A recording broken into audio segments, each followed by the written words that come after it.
Hindi ito ordinaryong imahe ng birhen. Ito ay isang antigong agimat ng mga verbo na ginagamit namin sa espiritual na proteksyon. Ito'y minana ko pa sa aking ninuno. Ang ganitong imahe ay hindi lamang isang palamuti.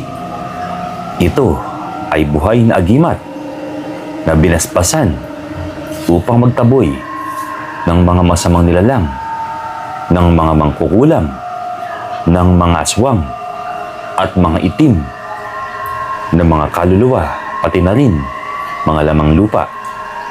Kapag ito ay nasa iyo, ika'y protektado. Ngayon, ako'y may tanong sa mga tagapanood at estudyante kong may third eye. Anong aura ang inyong nakikita dito mismo? I-comment niyo sa baba ang inyong nakikita o nararamdaman.